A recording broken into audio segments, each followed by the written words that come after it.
Wire ড্রপটা খুলে কন্ডমের বক্সটা বের করে সৌম্য। তারপর বক্সের ভেতরেই থাকা প্যাকেটগুলো গুনতে থাকে।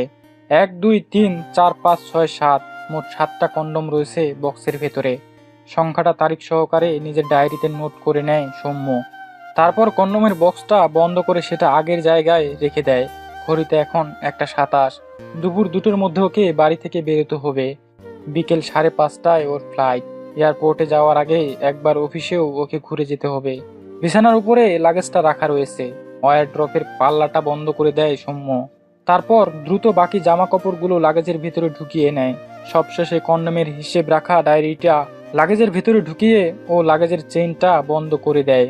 এরপর সোফায় বসে একটা সিগারেট ধরায়। কদিন ধরেই এই একটা বিষয় নিয়ে সৌম্য ভীষণ রকম চিন্তিত। কিছুতেই ও কন্ডমের হিসাব মেলাতে পারছে না। এসো খেয়ে নাও চট করে, গোপালদা কিন্তু গাড়ি বের করে ফেলেছে। শর্মিষ্ঠার ডাক শুনে অ্যাশট্রেতে সিগারেটটা ফেলে উঠে দাঁড়ায় সৌম্য। ঠিক তখনই বাথরুমে একটা মোবাইল বেজে ওঠে। রিংটন শুনে সৌম্য বুঝতে পারে যে শর্মিষ্ঠার মোবাইল বাজছে। অ্যাটাচ বাথরুমের দরজা খুলে ভেতরে ঢুকে ও বেসিনের উপরেই মোবাইলটা রাখা রয়েছে। মিমি কলিং। মিমি হলো শর্মিষ্ঠার ছোট বোন। মোবাইলটা হাতে নিয়ে বাথরুম থেকে বেরিয়ে ধীর পায়ে ডাইনিংয়ে গিয়ে ঢুকে সৌম্য। শর্মিষ্ঠা এখনো কিচেনে। মিমির ফোন এসেছে। সেলফির উপরে রেখে দাও, আমি কল ব্যাক করে নেব। কিচেন থেকেই চেঁচিয়ে উত্তর দেয় শর্মিষ্ঠা। সৌম্য ফোনটা সেলফের উপরে রেখে ডাইনিং টেবিলের চেয়ারে এসে বসে। খানিকক্ষণের মধ্যেই ভাতের থালা হাতে হাসি হাসি মুখে কিচেন থেকে বেরোয় শর্মিষ্ঠা। কালো জিরে দিয়ে চারাপোনার ঝোল করেছি, চুপচাপ খেয়ে নাও। কথাটা বলতে বলতে ভাতের থালাটা ডাইনিং টেবিলের উপরেই রাখে শর্মিষ্ঠা। আবার চারাপোনার ঝোল? আমি কি অসুস্থ? অসুস্থ নও, তবে অসুস্থ হতে আর কতক্ষণ? দিল্লিতে গিয়ে সারাদিন তো শুধু ছাইপাশ গিলবে। এখন এটা খাও, পেটটা একটু ঠান্ডা থাকবে। শর্মিষ্ঠা ভাতের থালার চারপাশে একে একে ডাল, আলু ভাজা আর মাছের ঝোলের বাটি সাজিয়ে দেয়। তুমি খেয়ে নাও না এখন। তুমি খেয়ে নাও এখন, আমি বরং মিমিকে একটা ফোন করে আসি। সৌম্য আর কথা বাড়ায় না, চুপচাপ ভাত খেতে থাকে। শর্মিষ্ঠা সেলফের উপর থেকে ফোনটা নিয়ে পাশের ঘরে চলে যায়। সৌম্য একমনে খেতে থাকে আর কন্ডমের হিসেব করতে থাকে। গত সপ্তাহে রাত্রে শোয়ার পরে বিছানায় 2বার, আর এই সপ্তাহে একদিন সকালে কিচেনের ভেতর। মোট 3টে কন্ডম খরচ হয়েছে, নাকি 4টে খরচ হয়েছে একটু কনফিউজ হয়ে যায় সৌম্য। না, 3টেই খরচ হয়েছে। 10 প্যাকের বক্সে তাহলে পড়ে রইল 7টা, নাকি রাতের বিছানায় 2টোর জায়গায় 3টে কন্ডম খরচ হয়েছিল। সৌম্য গভীরভাবে ভাবতে থাকে। না, রাত্রের 2টোই খরচ হয়েছিল।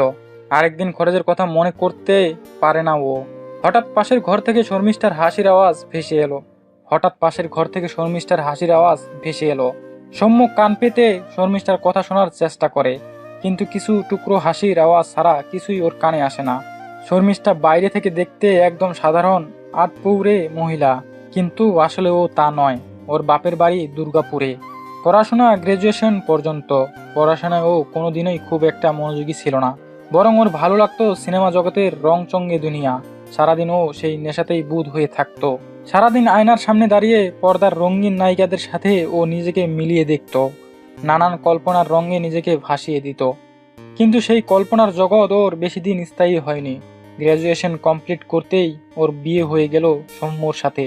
সৌম্যদের বাড়ি বাঁকুড়া সদর থেকেও প্রায় 50 কিলোমিটার দূরে গ্রামের ভেতরে। সৌম্য ওর থেকে প্রায় 12 বছরের বড়, কিন্তু বিয়ের সময় শর্মিষ্ঠার বাবা মা সৌম্যের বয়সের দিকে আর তাকায়নি। ভালো ছেলে, ভালো পরিবার, ভালো চাকরি, এর থেকে আর বেশি কিছু দেখার ওদের প্রয়োজন পড়েনি। বিয়ের পরে শর্মিষ্ঠা প্রথম 1 বছর সৌম্যের গ্রামের বাড়িতেই থাকতো। প্রচণ্ড রক্ষণশীল পরিবারে নিজেকে মানিয়ে নিতে গিয়ে হাঁপিয়ে উঠেছিল শর্মিষ্ঠা। এর 1 বছর পরে সৌম্য ওকে কলকাতায় নিয়ে আসে। শর্মিষ্ঠা যেন একটু মুক্তির নিঃশ্বাস নেয়। কিন্তু এখানে আসার কিছুদিনের মধ্যেই ও বুঝতে পারে যে ওর স্বামী মহাশয়টিও ওর শ্বশুর বাড়ির বাকি সদস্যদের মতোই প্রচণ্ড রক্ষণশীল। অথচ বিয়ের আগে শর্মিষ্ঠা ভেবেছিল যে কলকাতায় গেলে হয়তো ওর স্বামী ওকে আধুনিক পোশাক পরিচ্ছদ পরতে আর বাধা দেবে না। কিন্তু শর্মিষ্ঠার সেই ভাবনার সাথে বাস্তব মেলেনি। কলকাতায় গত 5 বছরে সৌম্য ওকে সাধারণ আট পৌরে শাড়ির বাইরে কোনোদিন বেরোতেই দেয়নি।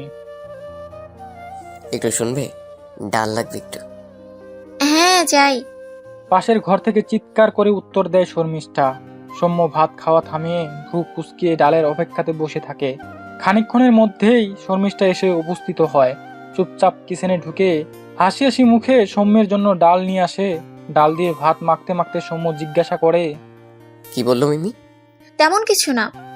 খুব হাসছিলে যে। ওর কথা শুনে হাসছিলাম। ও ওর বরের কথা বলছিল। সৌম্য কোনো উত্তর দেয় না, এক মনে ভাত খেতে থাকে। হঠাৎ করে পাশের ঘরে আবার শর্মিষ্ঠার মোবাইলটা বেজে ওঠে। আবার কে ফোন করলো? মিমি বোধ হয়। বাজু, তুমি খাও। মিমিকে বলো না এখানে চলে আসতে। তুমি একা একা থাকবে। না, তার দরকার হবে না। 3টে রাতের তো ব্যাপার। আমি না থাকলে 3টে রাত কাটবে তোমার? শর্মিষ্ঠা কোনো উত্তর দেয় না, শুধু একটা রহস্যের হাসি হাসে। তার মধ্যেই পাশের ঘরে টুং শব্দে একটা SMS এসে ঢোকে। শর্মিষ্ঠার সাথে সাথে উঠে পাশের ঘরে চলে যায়। শর্মিষ্ঠার সাথে সৌম্যর বিয়ে হয়েছে প্রায় 6 বছর হতে চলল। কোনো ইস্যু নেই এখনো পর্যন্ত। সৌম্যই আটকে রেখেছে বিষয়টা। অফিসে আর একটা প্রমোশন না হওয়া পর্যন্ত সৌম্য এই বিষয়ে কোনো সিদ্ধান্ত নেবে না। তবে শর্মিষ্ঠাকে অনেকদিন ধরেই তাড়া দিচ্ছে, কিন্তু সৌম্য ওর নিজের সিদ্ধান্তে অটল। খানিকক্ষণের মধ্যেই সৌম্য খাওয়া শেষ করলো। বেসিনেও হাত মুখ ধুতে ধুতেই শর্মিষ্ঠা বেরিয়ে এলো। তারপর তোয়ালেটা এগিয়ে দিতে দিতেই বলে উঠল, এয়ারপোর্টে গিয়ে আমাকে কিন্তু ভিডিও কল করবে। প্রতিবারই যখন বাইরে যাই এয়ারপোর্টে ঢুকে আমাকে ভিডিও করতে বলো কেন? তোয়ালাতে মুখ মুছতে মুছতে জিজ্ঞাসা করে সৌম্য। শর্মিষ্ঠা সৌম্যের হাত থেকে তোয়ালাটা নিয়ে চেয়ারের উপরে রেখে দেয়। তারপর সৌম্যের গলা জড়িয়ে ধরে আদুরে গলায় বলে উঠে, আমার বুঝি তোমাকে দেখতে ইচ্ছে করে না? কিন্তু এয়ারপোর্টে কেন? ওখানে পৌঁছে রাতেও তো ভিডিও কল করতে পারি। না, যাওয়ার আগে একবার দেখতে চাই। সৌম্য হাসে। স্ত্রীর কপালে একটা ভালোবাসার চুম্বন এঁকে দেয়। তারপর ওকে ছেড়ে পাশের ঘরে গিয়ে ঢুকে। এরপর ওয়ারড্রপ খুলে একটা টাই বের করে গলায় পরতে থাকে। টাই পরতে পরতে ওর আবার কন্ডোমের হিসেব না মেলার কথাটা মনে পড়ে যায়। ও যখন কন্ডোম কেনে তখন ও সবসময় 10টা প্যাকেটের বক্স কেনে। গত 6 বছরে কোনোদিন ও এই বিষয়টা নিয়ে মাথা ঘামায়নি। কিন্তু ওদের শেষ বিবাহ বার্ষিকীর দিন রাতে ও কন্ডোমের প্যাকেট খুলে দেখে সেখানে মাত্র 4 পিস কন্ডোম পড়ে রয়েছে। সেই মুহূর্তে ও এই বিষয়টা নিয়ে মাথা না ঘামালেও পরে ওর মনে হয়েছে যে বক্সে আরও বেশি কন্ডোম থাকা উচিত ছিল। আর তারপর থেকেই ও কন্ডোমের হিসেব রাখতে শুরু করে। এখনও প্রতিটা কন্ডোমের হিসেব একটা গোপন ব্যক্তিগত ডায়েরিতে ডেট অনুযায়ী লিখে রাখে। আর এই হিসেব রাখা শুরু করতেই ও বুঝতে পারে যে কন্ডোমের হিসেব মিলছে না। প্রতি প্যাকেটেই একটা দুটো করে কন্ডোম হিসেবে কম পড়ছে অথবা বেশি থাকছে। তবে এবার ওর কাছে পুরো বিষয়টা আস্তে আস্তে পরিষ্কার হয়ে আসছে। এবার আর ওর কনফিউজড হওয়ার কোনো জো নেই। দ্রুত হাতে টাইটা পরে লাগেজ নিয়ে ড্রয়িং রুমে বেরিয়ে আসে সৌম্য। শর্মিষ্ঠা এসে মেইন দরজা খুলে দেয়। জুতো মোজা পরে নিয়ে বাইরের লিফটের সামনে এসে দাঁড়ায় সৌম্য। সাবধানে থেকো, আর অচেনা কাউকে ঘরে ঢুকতে দিও না। এদিকে কিন্তু খুব হুলো বিড়ালের উৎপাত। তুমি এত চিন্তা করো না তো। এবার যাও, দিল্লিতে গিয়ে মন দিয়ে কাজটা সেরে আসো, যাতে প্রমোশনটা দ্রুত হয়। সৌম্য হাসে। লিফটের বোতাম টিপতেই লিফট এসে দাঁড়ায় ওর সামনে। শর্মিষ্ঠাকে বিদায় জানিয়ে সৌম্য লিফটের ভেতরে ঢুকে যায়। লিফটের দরজা বন্ধ হতেই শর্মিষ্ঠা ভিতরে চলে আসে। তারপর দরজা লক করে দ্রুত পায়ে বারান্দায় গিয়ে দাঁড়ায়। খানিকক্ষণের মধ্যেই ফ্ল্যাটের নিচ থেকে সৌম্যের গাড়িটা বেরিয়ে যায়। শর্মিষ্ঠা একটা স্বস্তির নিঃশ্বাস ফেলে। তারপর বেডরুমে ঢুকে মোবাইলটা হাতে নিয়ে শুয়ে পড়ে। তারপর কন্টাক্ট লিস্ট থেকে মিমির নম্বরটা বের করে ডায়াল করে। হ্যালো। হ্যাঁ বলো। বেরিয়েছি তোমার স্বামী। বেরিয়েছে। আমি তাহলে যাই এখন তোমার কাছে। এসো। উনি আবার ফিরে আসবেন না তো? এয়ারপোর্টে গিয়ে ভিডিও কল করতে বলেছি, সেই জন্য। তাহলে ভিডিও কলের পরে যাই। তুমি না বড্ড ভীত। এখন এসো, ও আর এখন ফিরবে না। তুমি নিশ্চিন্ত থাকো। ওপর প্রান্ত থেকে পুরুষালী গলায় মোহময় হাসির আওয়াজ ভেসে আসে। শর্মিষ্ঠা ফোনটা কেটে আয়নার সামনে গিয়ে দাঁড়ায়। তারপর বুকের উপর থেকে শাড়ির আঁচলটা সরিয়ে ফেলে। নিজের 28 বছরের হিলহিলে চেহারাটার দিকে মুগ্ধ বিস্ময়ে তাকিয়ে থাকে।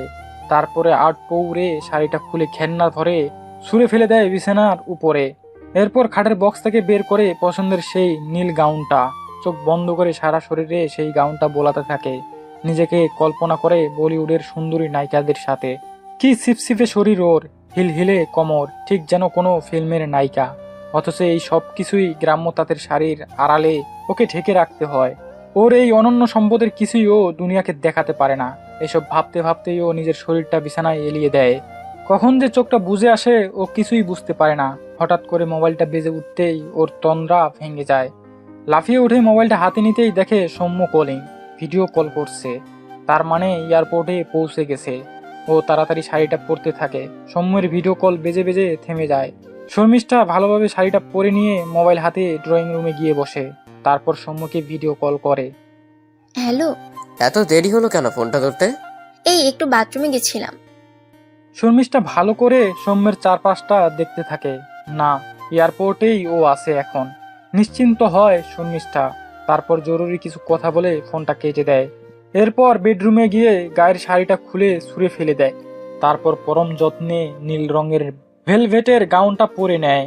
নিজের খোপা করে রাখা চুল খুলে সরিয়ে দেয় পিঠের উপরে। তারপর পরম যত্নে সারা মুখে প্রসাধন করতে থাকে। প্রসাধন শেষ হলে ক্যাবিনেট খুলে বার করে সৌম্যের হুইস্কির বোতলখানি। তারপর কাচের গ্লাসে বরফের মধ্যে খানিকটা হুইস্কি ঢেলে নেয়। ব্লুটুথ স্পিকারে চালিয়ে দেয় ইংরেজি গান। হুইস্কির গ্লাসে চুমুক দিতে দিতে একা একাই ড্রয়িং রুম জুড়ে নাচতে থাকে। একটু পরেই কলিং বেল বেজে ওঠে। লুকিং গ্লাসের চেহারা দেখে নিয়ে দরজা খুলে দেয় শর্মিষ্ঠা। ভেতরে ঢুকে আসে সুঠাম শরীরের সুদর্শন যুবক। শর্মিষ্ঠা ওর দিকে এগিয়ে দেয় হুইস্কির গ্লাস। মদ্যপান করতে করতে দুজনে প্রাণ ভরে নাচ করে।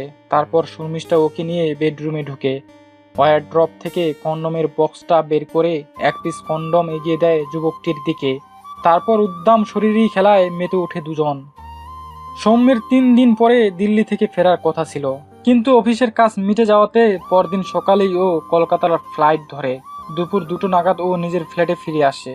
ফ্ল্যাটের দরজায় কলিং বেল টিপে দাঁড়িয়ে থাকে ও, কিন্তু বেশ কিছুক্ষণ দাঁড়িয়ে থাকার পরেও কেউ দরজা খোলে না। দরজা ভেতর থেকে বন্ধ। আবার কলিং বেল টেপে ও, কিন্তু ভেতর থেকে কোনো সাড়া আসে না। অথচ দরজার কলাপসেবল গেট খোলা। পরিষ্কার বোঝা যাচ্ছে দরজা ভেতর থেকে বন্ধ। বাইরে শর্মিষ্ঠার জুতো জোড়া রয়েছে। সৌম্যের কাছে ফ্ল্যাটের গেটের আরেকটি চাবি রয়েছে, কিন্তু ভেতর থেকে যদি সিটকিনি তোলা থাকে সেক্ষেত্রে লক খুললেও দরজা খোলা যাবে না।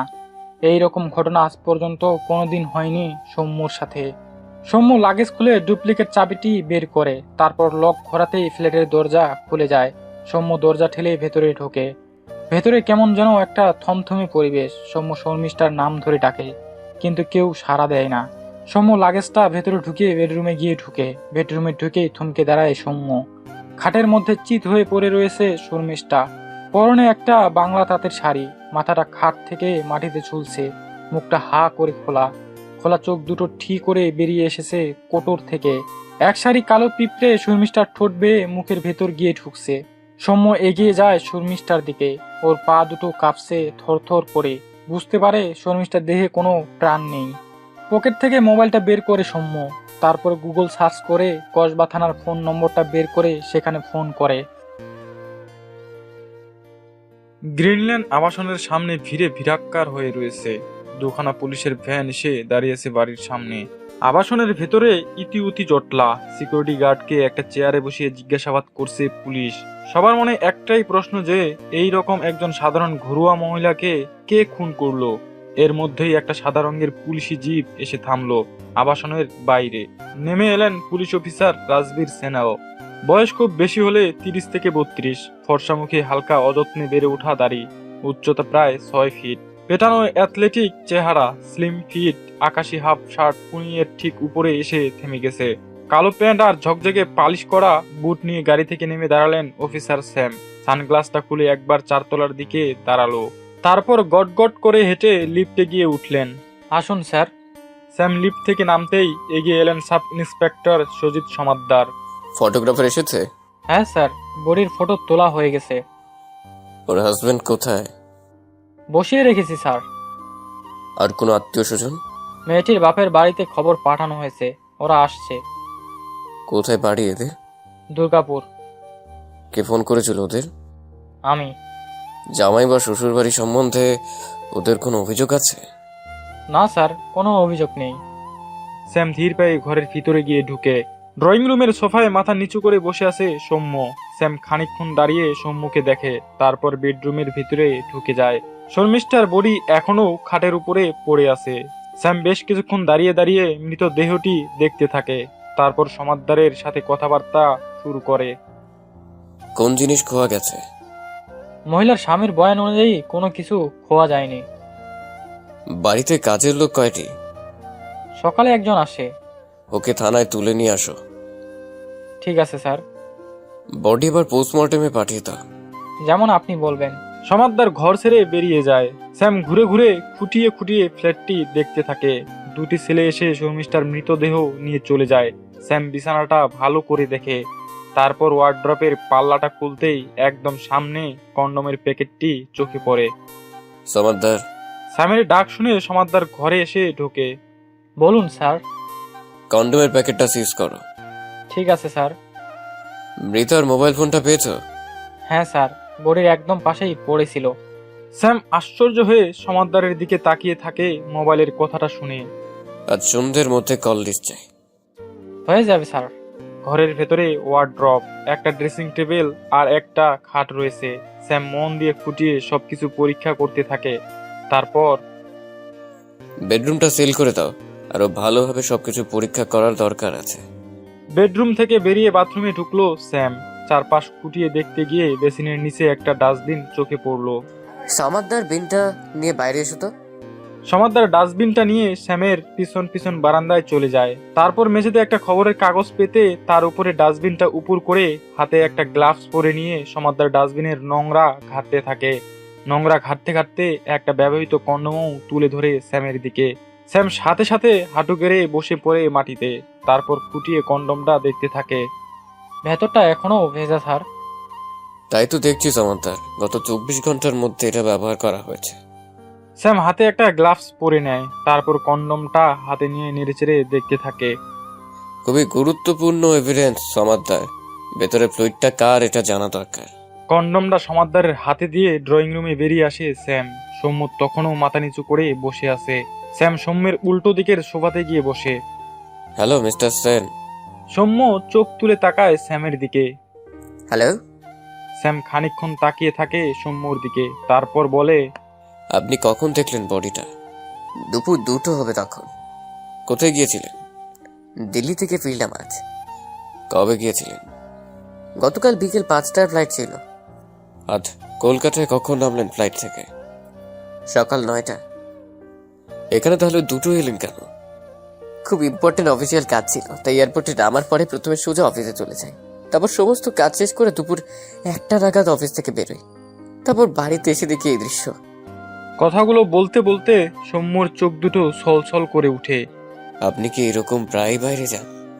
হ্যাঁ, মাঝে মধ্যে আমাকে অফিসিয়াল ট্যুরে যেতে হয়। স্যাম খানিকক্ষণ কিছু চিন্তা করে, তারপর বলে, আপনার স্ত্রীর সাথে কারোর কোনো অবৈধ সম্পর্ক আছে? মুহূর্তের মধ্যে সৌম্যের মুখটা গম্ভীর হয়ে যায়। তেমন কিছু থাকলে আপনি আমায় খুলে বলুন মিস্টার সেন। আমার স্ত্রীর সাথে কারো কোনো সম্পর্কের কথা আমার জানা নেই। ভেবে বলুন। ভেবেই বলছি, আমার তেমন কিছু জানা নেই। দরজার পাশে রাখা এই লাগেজটা কার? আমার। এটা আমরা সিজ করছি। সে কি? ওখানে আমার অনেক দরকারি জিনিস রয়েছে। আমাদের ইনভেস্টিগেশন শেষ হলে লাগেজ সমেত আপনার সমস্ত দরকারি জিনিস আপনি ফেরত পেয়ে যাবেন। কিন্তু স্যাম কঠোর দৃষ্টিতে তাকায় সৌম্যর দিকে। সৌম্য কিছু একটা বলতে গিয়েও থেমে যায়। আমায় না জানি আপনি এখন কলকাতার বাইরে যাবেন না। রুক্ষভাবে কথাটা বলে স্যাম উঠে দাঁড়ায়। সাথে সাথে সমাদ্দারও সোফা ছেড়ে উঠে দাঁড়ায়। তারপর দুজনে ধীর পায়ে ফ্ল্যাটের বাইরে বেরিয়ে আসে। স্যার, আপনি কি মহিলার স্বামীকে সন্দেহ করছেন? খুনি তো যে কেউই হতে পারে সমাদ্দার।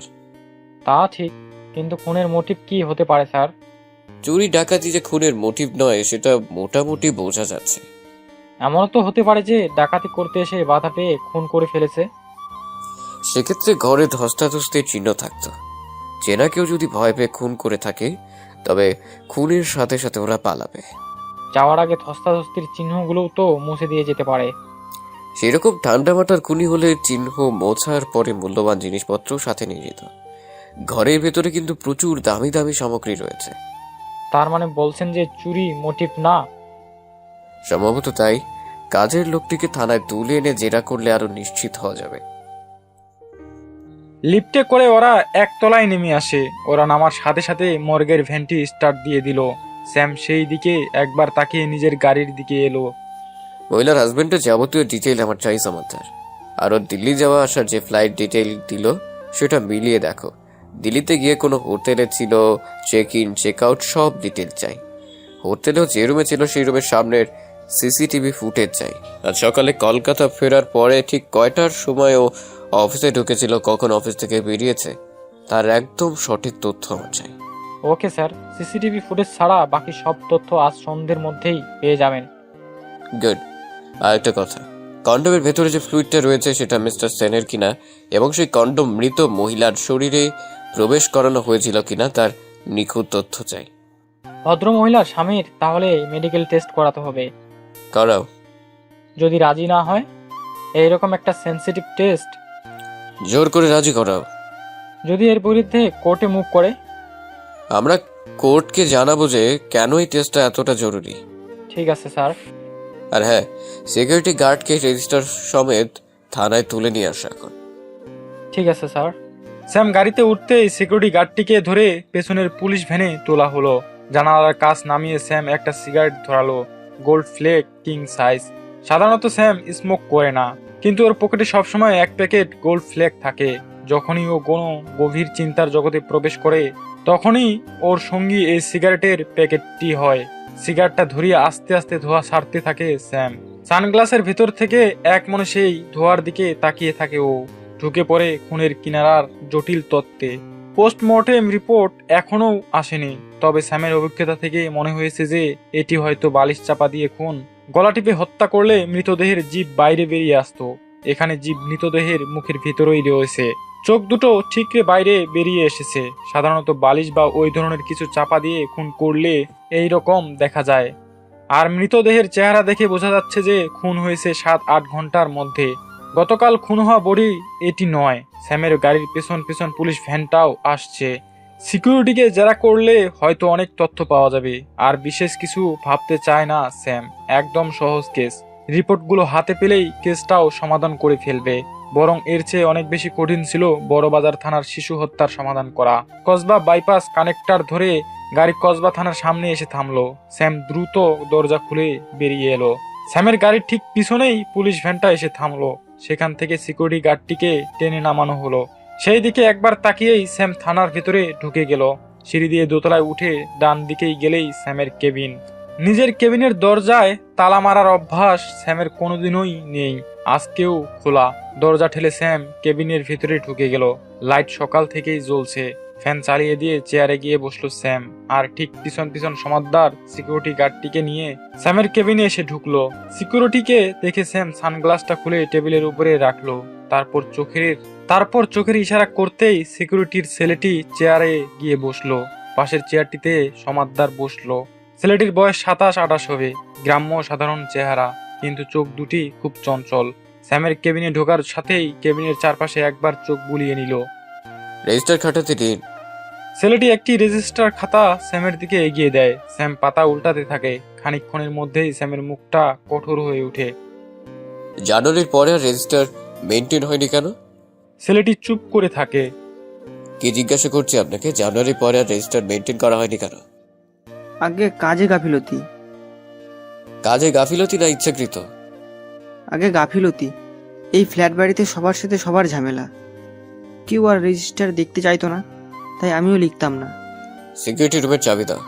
ছেলেটির পকেট থেকে একটা চাবির রিং বের করে। স্যাম চাবির রিংটি সমাদদারের দিকে এগিয়ে দেয়। সিকিউরিটি রুম আমরা সিল করলাম, আপনাদের ফ্ল্যাটের সেক্রেটারিকে জানিয়ে দেওয়া হবে। কথাটা শুনেই ছেলেটি একবার চোখ তুলে তাকালো স্যামের দিকে, তারপর মাথাটা নাড়িয়ে সম্মতি দিল। আপনার ডিউটি কতক্ষণ? সকাল 10টা থেকে রাত্রি 10টা। আর রাত্রি 10টার পরে? কেউ থাকে না স্যার। কেন? এখানে ফ্ল্যাটে খুব ঝামেলা স্যার। কেউ ঠিক মতন পয়সা দিত না। আর আগে সিকিউরিটি থাকতো, এখন সব বন্ধ। তুমি আজ ফ্ল্যাটে কখন এসেছো? 10:30 নাগাদ এসেছি। আসার পরে অচেনা কেউ ফ্ল্যাটে ঢুকেছে? না স্যার। মিস্টার সেন আজ কখন এসেছেন ফ্ল্যাটে? 2-2:30 নাগাদ। আর কাল কখন বেরিয়েছেন? এইরকম গতকাল 2-2:30 নাগাদ উনি বেরিয়েছিলেন। উনি বেরোনোর পরে ওনার ফ্ল্যাটে আর কেউ এসেছিলেন? না স্যার। মিস্টার সেন বেরোনোর পরে বাইরের লোক কে কে এসেছে ফ্ল্যাটে? 3 তলায় ফ্ল্যাটে একজন এসেছিলেন। কখন? 4:30-5টা নাগাদ। উনি গেলেন কখন? সিকিউরিটির ছেলেটি খানিকক্ষণ কিছু একটা ভাবে, তারপর বলে, মনে করতে পারছি না স্যার উনি কখন বেরিয়েছেন। স্যাম খানিকক্ষণ কঠিন মুখে ছেলেটির দিকে তাকিয়ে থাকে। তারপর, তোমাকে আমরা হেফাজতে নিলাম। আমি খুন করিনি স্যার, আমাকে কেন হেফাজতে নেবেন?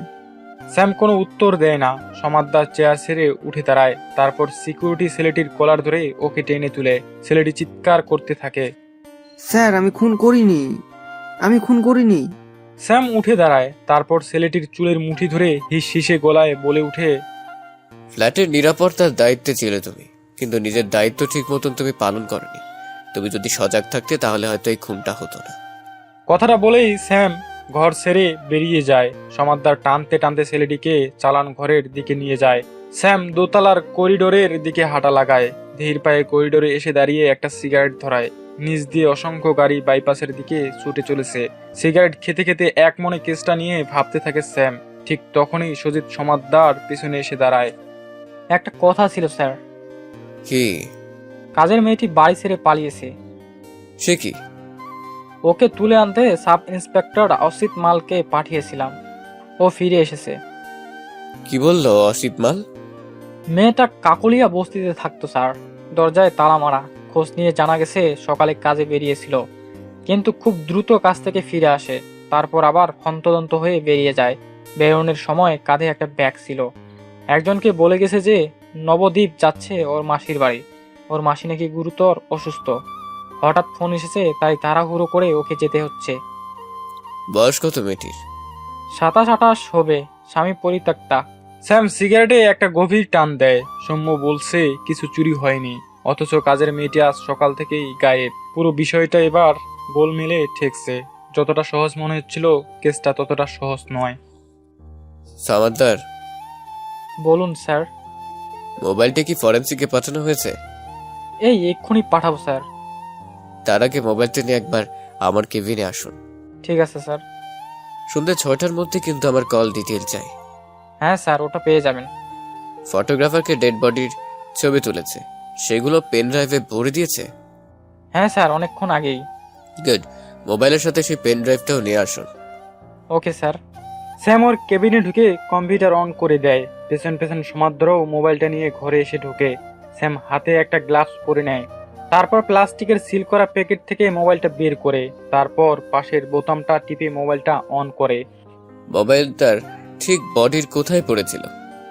একদম পাশে, অন করা অবস্থায়। মোবাইলটা অন হওয়ার পরে স্যাম নিজের বুড়ো আঙ্গুলটা দিয়ে মোবাইলটা সোয়াইপ করলো। সাথে সাথে মোবাইলের হোম পেজ খুলে গেল। স্যাম গ্যালারি ঘেটে শর্মিষ্ঠার কতগুলো ঘরোয়া ছবি বের করলো। খুব মন দিয়ে ছবিগুলো দেখতে লাগলো। ইতিমধ্যেই সমাদদার কম্পিউটারে পেন ড্রাইভ ফিট করে দিয়েছে। স্যাম মোবাইল থেকে চোখ সরিয়ে পেন ড্রাইভের ছবিগুলো দেখতে লাগলো। ছবিগুলো জুম করে মহিলার হাতের আঙ্গুল, হাতের কবজি আর গলার কাজটা খুব মনোযোগ সহকারে দেখতে লাগলো। খানিক পরে সমাদদার বলে উঠল, কিছু পেলেন স্যার? মৃতদেহের ডান হাতের আঙ্গুল থেকে 2টি সোনার আংটি এবং একটি হীরের আংটি খোয়া গেছে। হাতে 4টি সোনার বালা এবং গলা একটা সোনার চেনও খোয়া গেছে। কি করে বুঝলেন? স্যাম কম্পিউটারে মৃতদেহের আঙ্গুলের ছবিটি জুম করে সমাদদারকে ডাকলো। এই দেখুন, হাতের আঙ্গুলে আংটি পরা ছাপ একদম স্পষ্ট। যারা সবসময় আংটি পরে থাকেন তাদের হাতেই সাদা দাগটি থাকবেই। ভালো করে দেখুন, অনামিকা থেকে শুরু করে পরপর 3টে আঙ্গুলেই ছাপ আছে। সমাদার কম্পিউটারের স্ক্রিনে ঝুঁকে পড়ে ভালোভাবে ছবিটা দেখাতে হবে। একদম ঠিক বলেছেন স্যার, কিন্তু কয়টি সোনার আংটি আর কয়টি হীরের আংটি সেটা আপনি এতটা নিশ্চিতভাবে কিভাবে বলছেন? মোবাইলের এই ছবিগুলো দেখো। স্যাম মোবাইলটা সমাদদারের দিকে এগিয়ে দেয়। ভালো করে ছবিগুলো দেখো। ঘরোয়া সমস্ত ছবিতে 2টি সোনার আংটি, একটি হীরের আংটি, 4টি বালার একটি চেইন রয়েছে। কিন্তু মৃতদেহের ছবি দেখো, গায়ে কোনো সোনার গয়না নেই। তাহলে কি কাজের মেয়েটাই খুন করে চুরি করে পালালো? সেই সিদ্ধান্ত এলে ব্যাপারটার সরলীকরণ হয়ে যাবে। তবে কাজের মেয়েটা কিছু না কিছু জানে। সমাদদার মোবাইলটা ফেরত দেয় স্যামকে। একটা জিনিস লক্ষ্য করেছো সামান্তা? কি স্যার? মোবাইলটাতে কোনো পাসওয়ার্ড দেয়া নেই। সেটাই দেখলাম স্যার। কল ডিটেল পেয়ে তারপর মোবাইলটি ফরেন্সিকে পাঠাবে। মোবাইলের পাসওয়ার্ড আর প্যাটার্ন সংক্রান্ত যাবতীয় ডিটেল আমার চাই। আপাতত এটা আমার ড্রয়ারে রইল। ঠিক আছে স্যার। রাত 8:30টার সময় সমাদদার স্যামের চেম্বারে এসে ঢুকলো। সন্ধ্যা 6টার সময় আপনার আসার কথা ছিল। কল ডিটেল সন্ধে 6টার আগেই পেয়ে গেছে স্যার। পোস্টমর্টেম রিপোর্টের অপেক্ষা করছিলাম। দুটো রিপোর্ট একসাথে পেলে আপনার সুবিধা হবে কাজে। স্যাম কোনো উত্তর দেয় না, শুধু নিজের হাতটা বাড়িয়ে দেয়। সমাদদার দুটো মুখ বন্ধ খাম এগিয়ে দেয় স্যামের দিকে। স্যাম প্রথমে পোস্টমর্টেম রিপোর্ট খুলে পড়তে থাকে। সমাদদার উল্টো দিকের চেয়ারে গিয়ে বসে। পুরো রিপোর্টটা এক মনে পড়ার পরে স্যাম সমাদদারের দিকে তাকায়। শ্বাসরোধ করে খুন। আজ সকাল 10টা থেকে 11টার মধ্যে ওনাকে খুন করা হয়েছে। পেটে অ্যালকোহল পাওয়া গেছে। খুন হওয়ার ঘন্টাখানেক আগে ওনার সেক্সুয়াল ইন্টারকোর্স হয়েছে। সেক্সুয়াল অর্গানে কোনো ইনজুরি নেই, তাই সম্মতিক্রমে ইন্টারকোর্স হয়েছে বলে ধরা হচ্ছে। আমরা আশেপাশের লোকজনের কাছ থেকে যা ফিডব্যাক পেয়েছি তাতে যে খুন হওয়া মহিলা অত্যন্ত ঘরোয়া প্রকৃতির মহিলা ছিলেন। উনি অ্যালকোহল খেতেন বা অন্য পুরুষের সাথে ঘোরাফেরা করতেন এইরকম কোনো রিপোর্ট কিন্তু নেই স্যার। রিপোর্টে তো অনেক কিছুই থাকে না জমাদার। পোস্টমর্টেম রিপোর্টটা বন্ধ করে এবার মোবাইল কল ডিটেলটা খুলে বসে স্যাম।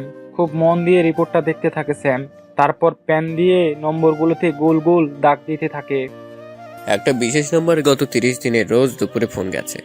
কলের সংখ্যা অগন্তিক। খুন হওয়ার আগের দিন বেশ কয়েকবার ফোন গেছে। যেদিন খুন হয়েছে সেই দিন কোনো ফোন যায়নি। স্যাম আবার হাতে গ্লাভস পরে নেয়। তারপর ড্রয়ার থেকে শর্মিষ্ঠার মোবাইলটা বের করে। এরপর কল ডিটেল থেকে সেই ফোন নম্বরটা বের করে শর্মিষ্ঠার মোবাইল থেকে সেটি ডায়াল করে। সাথে সাথে স্ক্রিনে ফুটে ওঠে মিমি। রিং হওয়ার আগেই নম্বরটা কেটে দেয় স্যাম। এটা তো কোনো মেয়ের নম্বর স্যার। তাই তো দেখছি, এয়ারটেল সার্ভিস প্রোভাইডার। হ্যাঁ স্যার। এই নাম্বার কার নামে রয়েছে তার নাম ঠিকানা এক্ষুনি চাই আমার। ঠিক আছে স্যার, আমাকে আধ ঘন্টা সময় দিন, আমি লালবাজার এয়ারটেলে কথা বলছি। স্যাম মাথা নাড়ায়। তাই দেখে সমাদদার ঘর ছেড়ে বাইরে চলে যায়। স্যামের মাথায় নানান সম্ভাবনা কিলবিল করতে থাকে। গা থেকে সোনার গয়না গায়েব হওয়া, কাজের লোকের পালানো, তাই যদি হয় তবে কাজের মেয়েটি খুন করেছে। আবার বিপরীত যুক্তিও রয়েছে। সাধারণ আটপৌরে মহিলার পেটে অ্যালকোহল পাওয়া, খুন হওয়ার আগে মৃতার কারোর সাথে যৌন সঙ্গম করা, অথচ ওনার স্বামী তখন ফ্ল্যাটে ছিলেন না। তাহলে এই সিদ্ধান্তেও পৌঁছানো যায় যে মৃতা কারোর সাথে অবৈধ সম্পর্কে জড়িয়েছিল। সেই প্রেমিকই মৃতাকে খুন করে গয়না নিয়ে পালিয়েছে। কিন্তু এর বিপরীতেও যুক্তি আছে। যদি প্রেমিক খুন করে থাকে তাহলে তার কারণ কি? শুধুমাত্র কয়েকটা গয়নার লোভে এইরকম অবৈধ সম্পর্কের প্রেমিক কি খুনটা করবে? এটা ঠিক বিশ্বাস হয় না। যদি গয়নার লোভে প্রেমিক খুন করে থাকে তবে বুঝতে হবে সেই প্রেমিক খুব নিচু শ্রেণীতে বিলং করে, যেমন মিস্ত্রি, লেবার, ড্রাইভার, সিকিউরিটি গার্ড এইসব। আসবো স্যার? এসো সমাদদার। সমাদদার কেবিনে ঢুকে উল্টো দিকের চেয়ারটা এগিয়ে বসলো। নম্বরটা ভিকি সিং বলে একজনের নামে রয়েছে, ভবানীপুরের ঠিকানা। ওকে, ভিকি সিং ওরফে মিমি। ওনার স্বামীরও যাবতীয় ডিটেল পাওয়া গেছে স্যার। বলুন। ফ্লাইট ডিটেল উনি যা দিয়েছেন একদম ঠিক। হোটেলের check in, check out register photocopy পাওয়া গেছে। রাত 8টায় চেক ইন, ভোর 6টায় চেক আউট। মাত্র এই কটা ঘন্টার জন্য উনি কি কাজে দিল্লিতে গিয়েছিলেন? ওনার অফিসের সূত্রে যেটা জানতে পারা গেছে সেটা হলো দিল্লির এক বড় কাস্টমারের থেকে উনি পেমেন্ট আদায় করতে গেছিলেন। 3 দিন হাতে সময় নিয়ে গিয়েছিলেন। কিন্তু যেদিন উনি দিল্লি পৌঁছান সেদিন রাতেই সেই কাস্টমার হোটেলে এসে পেমেন্ট দিয়ে গেছেন। ওনার ঘরের সামনের সিসিটিভি ফুটেজ 2-3 দিনেই হাতে এসে পৌঁছাবে।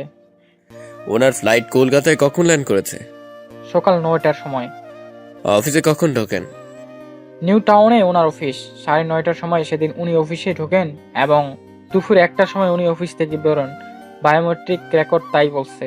স্যাম উঠে দাঁড়ালো। কেবিন থেকে বেরিয়ে করিডোরে এক মনে পায়চারি করতে লাগলো। খানিকক্ষণ পরে সমাদদার এসে উপস্থিত হলো। সমাদদার, মোবাইল কল লিস্টে ছেলেটিকে তুলে নিয়ে এসো এক্ষুনি। Okay sir. সমাদদার বেরিয়ে গেল। স্যাম একটা সিগারেট ধরিয়ে এক মনে রাস্তার দিকে তাকিয়ে রইল। তারপর হঠাৎই নিচে নেমে এলো। গাড়ির ড্রাইভার নিচেই একটা চেয়ারে বসে আরো 2-3 জন ড্রাইভারের সাথে গল্প করছে। স্যাম ওকে ইশারা করতেই ও উঠে এলো। ওদের গাড়িটা থানার একদম গেটের সামনেই দাঁড়িয়ে আছে। স্যাম সোজা হেঁটে গাড়ির পিছনের সিটে উঠে বসলো। ড্রাইভার গাড়ি স্টার্ট করে দিল। গ্রিনল্যান্ড। জানি স্যার। ড্রাইভারটি হাসলো। স্যাম নিজেও হাসলো একটু। কি করে জানলি তুই? এতদিন আপনার ডিউটি করছি, এটা জানবো না যে কখন কোথায় আপনার যেতে ইচ্ছা করে? স্যাম হাসলো। যদিও ওর মাথায় এখন খুনের কেসটি ছাড়া আর কিছুই ঘুরছে না। সাধারণ খুনের কেসগুলোর সমাধান করতে সাধারণত 4-5 দিন লাগে স্যামের, কিন্তু এটা একটু জটিল মনে হয়েছে। খুনের কোনো মোটিভ এখনো সেভাবে পাওয়া যাচ্ছে না। কয়েকটা আংটি আর সোনার চেনের জন্য এই হত্যাকাণ্ড ঘটেছে বলে মনে হচ্ছে না। স্বামীর অনুপস্থিতিতে একজন সাধারণ গৃহবধূর পেটে অ্যালকোহল পাওয়া এবং হত্যার আগে যৌন সঙ্গম পরিষ্কার অন্যদিকে ইঙ্গিত করছে। মিনিট 15-এর মধ্যে গ্রিনল্যান্ডের সামনে গাড়ি এসে থামলো। গাড়ি থেকে নেমে দাঁড়ালো স্যাম। ড্রাইভারকেও ইশারা করলো ওর সাথে আসার জন্য। ইশারা পেয়ে ড্রাইভারটিও নেমে এলো। লিফটে করে 4 তলায় উঠে এসে বেল টিপতেই সৌম্য এসে দরজা খুলে দিল। আপনার বেডরুমটা আমি একটু তল্লাশি করব। সৌম্য খানিকক্ষণ স্যামের দিকে তাকিয়ে রইল, তারপর বাইরে দাঁড়ানোর ইঙ্গিত করে ভেতরে ঢুকে গেল। কিন্তু স্যাম কয়েক মুহূর্ত বাইরে দাঁড়িয়েই শটান ভিতরে ঢুকে গেল। ভেতরে ঢুকতে অ্যালকোহলের বাজে গন্ধ স্যামের নাকে এসে ধাক্কা মারলো। সোফার দিকে তাকাতেই চোখে পড়লো সৌম্য সেন্টার টেবিল থেকে একটা মদের বোতল আর গ্লাস সরাচ্ছে। শ্যামের সাথে চোখাচোখি হতেই সৌম্য চমকে উঠলো। সৌম্যের হাতে একটা 1 লিটারের মদের বোতল। বোতলের তলায় আর সামান্যই মদ পড়ে রয়েছে। আপনার বাড়িতে কি সবসময় মদের বোতল মজুদ থাকে মিস্টার সেন? সৌম্য আমতা আমতা করে উঠে। হ্যাঁ থাকে। আপনার স্ত্রী মদ্যপান করতেন? না। স্যাম আর বিশেষ কথা বাড়ায় না। ড্রয়িং রুমের চারপাশটা একবার চোখ বুলিয়ে বেডরুমের সামনে গিয়ে দাঁড়ায়। বেডরুমটা গালা দিয়ে সিল করা আছে। গালার উপরে সমাদদারের সই সমেত থানার কাগজ ঝুলছে। স্যাম নির্দেশ দিতেই গালা ভেঙে ফেললো ড্রাইভার। তারপর স্যামের হাত থেকে বেডরুমের চাবিটা নিয়ে ড্রাইভার দরজাটা খুলে ফেলে। এরপর দুজনে ঘরের ভিতরে গিয়ে ঢুকে। স্যাম বেডরুমের সিটকিনিটা তুলে দেয়। স্যাম প্রথমে বিছানার উপর উঠে বসে মন দিয়ে বিছানার চাদরটা পরীক্ষা করতে থাকে। তারপর চাদরটা তুলে ফেলে তোশক ম্যাট্রেস সব খুঁটিয়ে পরীক্ষা করে। এরপর তোশক ম্যাট্রেস সব তুলে ফেলে খাটের বক্সের ডালাটা তুলে ধরে। ডালাটার ঠিক নিচেই যা যা আছে সব বের কর। ঠিক আছে স্যার।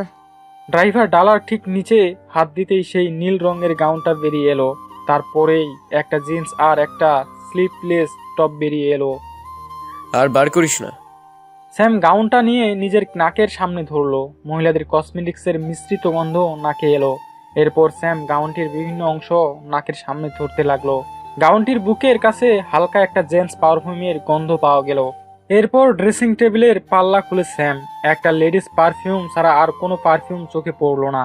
আর ঠিক তখনই স্যামের মোবাইলটা বেজে উঠলো। স্যার, সমাদদার বলছি। বলো। ভিকি সিং নামের ছেলেটাকে থানায় তুলে এনেছি। ঠিক আছে, আমি যাচ্ছি এক্ষুনি। আর হ্যাঁ, আমি মৃতার বেডরুমে রয়েছি। কাউকে পাঠাও এক্ষুনি দরজা সিল করার জন্য। ঠিক আছে স্যার, আমি এক্ষুনি কাউকে পাঠাচ্ছি। স্যাম আর ড্রাইভার দরজা খুলে বেডরুম থেকে বেরিয়ে আসে। সৌম্য তখন সোফায় বসে ঢুলছে। ওদেরকে দেখেই চমকে উঠে সোজা হয়ে বসে। আপনাকে একটা কথা জিজ্ঞেস করার আছে মিস্টার সেন। হ্যাঁ বলুন। আপনার স্ত্রী শাড়ি ছাড়া আর কি কি ধরনের পোশাক পরতেন? ও তো গ্রাম্য মহিলা, শাড়ি ছাড়া অন্য কিছুই পরতো না। এমনকি জীবনে কোনোদিন সালোয়ার কামিজ বা নাইটি পর্যন্ত পরেনি। ঠিক আছে, আমি এখন বেরোচ্ছি। একটু পরে থানা থেকে লোক এসে দরজাটা সিল করে দিয়ে যাবে। ঠিক আছে স্যার। স্যাম বেরিয়ে আসে গ্রিনল্যান্ড অ্যাপার্টমেন্ট থেকে। খানিকক্ষণের মধ্যেই ওরা থানায় গিয়ে পৌঁছায়। থানায় পৌঁছাতেই সমাদদার এগিয়ে আসে। কিছু এভিডেন্স পেলেন স্যার? কেবিনে এসো। স্যামের পিছন পিছন সমাদদার কেবিনে গিয়ে ঢুকে। প্লাস্টিকের একটা প্যাকেট থেকে নীল গাউনটা বের করে স্যাম, তারপর সেটা সমাদদারের দিকে এগিয়ে দেয়। গাউনটা নাকের কাছে ধরো, দেখবে হালকা একটা পারফিউমের গন্ধ পাবে। গাউনটা নাকের কাছে ধরে সমাদদার গাউনটির বিভিন্ন অংশ নিজের নাকে ঘষতে থাকে। একটা হালকা পারফিউমের গন্ধ পাচ্ছি স্যার। বলো, জেন্টস পারফিউমের গন্ধ? হ্যাঁ স্যার। কারো ড্রেসে এরকম অতি হালকা এবং ছাপছাপ পারফিউমের গন্ধ তখনই পাওয়া যায় যখন তাকে কেউ জড়িয়ে ধরে। তাকে যে জড়িয়ে ধরলো, সে যে পারফিউমটা গায়ে মেখেছে, সেই গন্ধটা তখন ড্রেসে লেগে যায়। তুমি যে গন্ধটা পাচ্ছ সেটা সেই গন্ধ। সমাদদার বিস্মিত মুখে স্যামের দিকে তাকিয়ে থাকে। যতই ও স্যামের বিশ্লেষণ দেখছে ততই ও মুগ্ধ হচ্ছে। তার মানে একটা স্টোরি আমাদের সামনে ক্লিয়ার হলো। কি স্টোরি স্যার? ভদ্রমহিলা ওনার স্বামী এবং সমাজের কাছে একজন অতি ভদ্র এবং ঘরোয়া প্রকৃতির মহিলা সেজে থাকেন। বাস্তবে উনি তা ছিলেন না। বাস্তবে উনি নিজের জীবনটাকে খুব খোলামেলাভাবে উপভোগ করতেন। গাউনটিতে যে হালকা কসমেটিক্সের গন্ধ লেগে আছে, তার থেকেই বোঝা যাচ্ছে গাউনটি হয়তো উনি গতকাল দুপুরেই পরেছিলেন। কল রেকর্ড অনুযায়ী তারপরে উনি ভিকি সিংকে ফোন করে ডাকেন। ভিকি সিং ঘরে ঢুকে মহিলাকে জড়িয়ে ধরে। এরপর দুজনে মিলে মদ্যপান করে।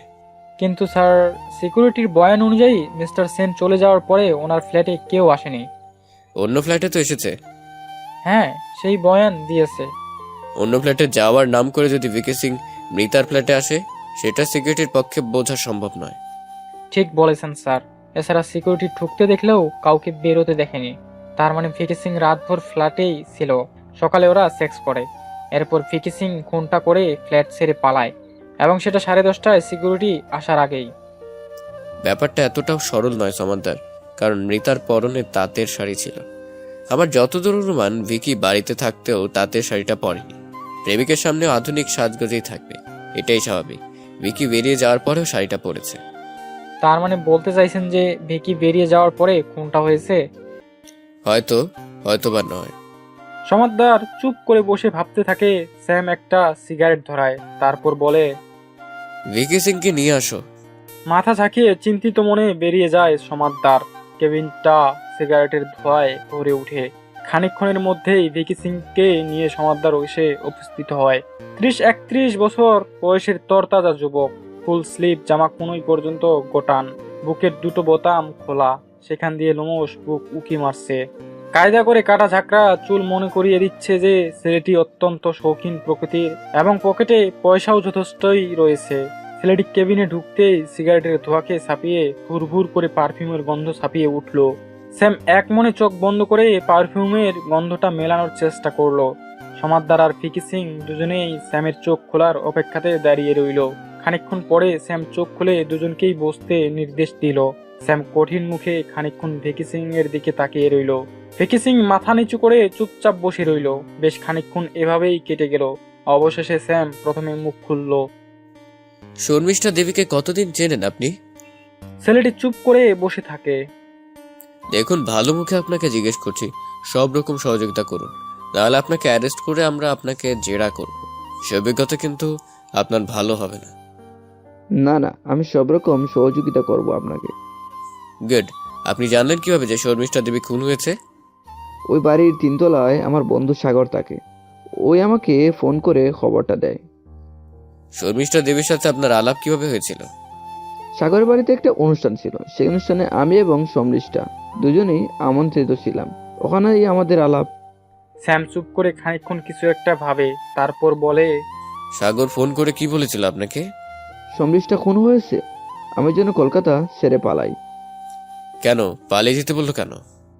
ও জানতো আমাদের সম্পর্কের কথা। বেসিক্যালি আমি ওর ফ্ল্যাটে যাব বলে ও সবসময় গ্রিনল্যান্ডে ঢুকতাম। কিন্তু পালিয়ে যেতে বললো কেন আপনাকে? পুলিশ সমস্যার কলেজ দেখলেই আমি ধরা পড়ে যাব, তাই জন্য আমি পালাই। খুন কি আপনি করেছেন? না না, আমি কেন খুন করতে যাব ওকে? আমি তো ওকে ভালোবাসতাম। তাহলে সাগর আপনাকে পালাতে বললো কেন? যেহেতু আগের রাতে আমি ওখানে গিয়েছিলাম, তাই পুলিশ আমাকে সন্দেহ করে একটা অ্যারেস্ট করবে, তাই আমি যেন পালাই। আসলে ও আমার বহু পুরনো বন্ধু, সবসময় আমার ভালো চায়। আপনি কখন গিয়েছিলেন ওই বাড়িতে? 4:30 নাগাদ। বেরিয়েছেন কখন? রাত 11টা, 11:30 হবে। আপনাদের মধ্যে সেক্সুয়াল ইন্টারকোর্স হয়েছিল? হ্যাঁ, হয়েছিল। কতবার? 2 বার। কখন? যাওয়ার সাথে সাথে একবার, আর একবার ফেরার আগে। মানে বিকেল 5টা নাগাদ এবং রাত্রি 10:30, 11টা নাগাদ? হ্যাঁ, একদম তাই। স্যাম এবার প্লাস্টিকের প্যাকেট থেকে নীল গাউনটা বের করে ভিকির সামনে রাখে। দেখুন তো এটা চিনতে পারেন কিনা। গাউনটার দিকে এক ঝলক তাকিয়েই ভিকি মাথা নাড়ায়। কাল সমস্ত এই গাউনটাই পরেছিল। আপনি যখন ফেরেন তখনই কি এই গাউনটা পরেছিলেন? হ্যাঁ, ফেরার সময় এই গাউনটাই সমস্যার পরনে ছিল। স্যাম মাথা নিচু করে কিছুক্ষণ চিন্তা করলো, তারপর বলল, আমরা আপাতত আপনাকে গ্রেপ্তার করছি না, কিন্তু তদন্তে আপনাকে সব রকম সহযোগিতা করতে হবে। আমি খুন করিনি স্যার, আপনি আমাকে বিশ্বাস করতে পারেন, আর আমি সব রকম সহযোগিতা আপনাকে করব। কাল সকালে সমাদদার আপনার বাড়িতে যাবেন, তারপর আপনাকে ওর সাথে এক জায়গায় যেতে হবে। সেখানে গিয়ে আপনি আমাদের সব রকম সহযোগিতা করবেন। নিশ্চয়ই। আসুন এবার। ভিকি সিং চুপচাপ উঠে কেবিন ছেড়ে বেরিয়ে যায়। সমাদদার, বলুন স্যার। ডাক্তারের সাথে অ্যাপয়েন্টমেন্ট করুন। কাল সকালে ভিকি সিং এর মেডিকেল টেস্ট করান। কন্ডোমের ভিতরের ফ্লুইডটা কার, এবার সেটা জানার সময় হয়েছে। হ্যাঁ, অসিত মালকে পাঠিয়ে কাল সকালেই সৌম্য সেনকে থানায় তুলে আনুন। আমি থাকবো না, আপনি ওকে হালকা কিছু জেরা করবেন, আর তারপরে ডাক্তারের কাছে নিয়ে গিয়ে চুপচাপ মেডিকেল টেস্ট করে নেবেন। ঠিক আছে স্যার। কাল বিকেলের মধ্যে আমার দুজনেরই রিপোর্ট চাই। আর হ্যাঁ, মিস্টার সেনের যে লাগেজটা আমরা সিজ করলাম সেটা একবার নিয়ে এসো, সেটা দেখবো একবার। এখনই আনছি স্যার। সমাদদার বেরিয়ে যায়, খানিকক্ষণের মধ্যেই লাগেজ নিয়ে ফিরে আসে। এরপর কেবিনের একপাশে লাগেজটা খোলে সমাদদার। জামা কাপড়, সেভিং সেট, তোয়ালে, তারপরেই বেরিয়ে আসে একটা খয়েরি রঙের ডায়েরি। স্যাম উঠে গিয়ে সমাদদারের হাত থেকে ডায়েরিটা নেয়। আর তো তেমন কিছু পাওয়া গেল না স্যার। এনার লাগেজ থেকে নিশ্চয়ই ছুরি, বন্দুক এসব পাওয়া যাবে না? তা ঠিক। পরের দিন সকাল 8টার সময় সমাদদারকে ফোন করলো স্যাম। 2-3 বার রিং হওয়ার পরেই উপর প্রান্ত থেকে সমাদদার ফোনটা রিসিভ করলো। হ্যাঁ স্যার বলুন। সৌম্য সেনকে কখন তুলতে যাচ্ছেন? ওনাকে ফোন করে বাড়িতে থাকতে বলেছি। সকাল 9টা নাগাদ ওসিদ যাবে ওকে তুলতে। ডাক্তারের কাছে সকাল 10টায় সময় করা হয়েছে, আর ভ্যাকেসিং এর সময় করা হয়েছে সকাল 11:30টার সময়। Very good. বিকেলের মধ্যে আমার রিপোর্ট চাই। পেয়ে যাবেন স্যার। আর হ্যাঁ, ভিকি আর সৌম্য সেনের মেডিকেল টেস্টেও পরে ওদের থানায় এনে বসিয়ে রাখবেন। সৌম্য সেনকে আজ অ্যারেস্ট করা হতে পারে। ওর বিরুদ্ধে কোনো প্রমাণ পাওয়া গেছে কি? এই মুহূর্তে কয়েকটা বিষয়ের বিরুদ্ধে যাচ্ছে সামান্তার। আমি এখন ফাইনাল এভিডেন্স সংগ্রহে বেরোচ্ছি। দুপুরেও আমার কথা হবে। Okay sir. ফোন রাখতেই স্যামের বাড়ির বাইরে গাড়ির হর্ন বেজে উঠল। অনন্ত কালকেই বলে রেখেছিল আজ সকাল 8টার মধ্যে বাড়িতে আসার জন্য। আজও সৌম্য অফিসে যাবে। বারান্দায় বেরিয়ে অনন্তকে একবার হাত দেখায় স্যাম, তারপর দ্রুত তৈরি হয়ে নিয়ে বেরিয়ে পড়ে। গন্তব্য নিউ টাউনের একটি বিখ্যাত শপিং মল। এই শপিং মল বিল্ডিং এর টপ ফ্লোরে সৌম্যের অফিস। সকাল 9:30টার মধ্যে ওখানে পৌঁছিয়ে সেই সময়কার অফিসের পরিস্থিতিটা বুঝে নিতে চাইছে স্যাম। অনন্তকে দ্রুত ড্রাইভ করতে বলে ও। ড্রাইভার অনন্ত যতটা সম্ভব দ্রুত গাড়ি চালাতে থাকে। বাইপাসে গাড়ি উঠতেই স্যাম একটা সিগারেট ধরায়, আর তারপরেই গভীর চিন্তার জগতে ও ডুব দেয়। কাল রাতে সৌম্যের ডায়েরিটা হাতে পাওয়ার পরে কেসের অনেকটাই যেন সমাধান হয়ে এসেছে। এখন শুধু প্রমাণের অপেক্ষা। সেই প্রমাণটা পেলেই সৌম্য সেনকে অ্যারেস্ট করতে আর কোনো সমস্যা হবে না। এইসব ভাবতে ভাবতেই ঠিক 9টা 20 মিনিটের সময় গাড়ি শপিং মলের সামনে এসে দাঁড়ায়। স্যাম গাড়ি থেকে নেমে সানগ্লাসটা পরে নেয়। শপিং মল কমপ্লেক্সে ঢুকে চারপাশটা খুঁটিয়ে দেখতে থাকে। দুটো ব্লকের কমপ্লেক্স, পাশাপাশি দুটো টাওয়ার উঠে গেছে।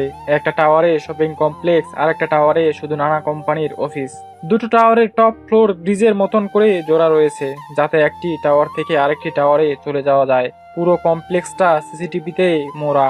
স্যাম অফিস টাওয়ারের দিকে এগিয়ে যায়। এই টাওয়ারের একদম টপ ফ্লোরে সৌম্য সেনের অফিস। ঠিক 9:30টার সময় স্যাম সৌম্য সেনের অফিসের গেটে এসে উপস্থিত হয়। গেটের সামনে একজন সিকিউরিটি গার্ড বসে রয়েছে। স্যাম এগোতেই সিকিউরিটি গার্ডটি এগিয়ে আসে। কোথায় যাবেন? ভেতরে রিসেপশনে কথা বলবো। অফিস খোলেনি এখনো, 10টার সময় আসুন। আমি কসবা থানা থেকে আসছি, কিছু ইনভেস্টিগেশনের প্রয়োজনে এসেছি। কিন্তু স্যার, আমি তো এই বিষয়ে কিছুই বলতে পারবো না। আপনি আপনার বসকে ফোন করুন, আমি কথা বলবো। ঠিক আছে স্যার।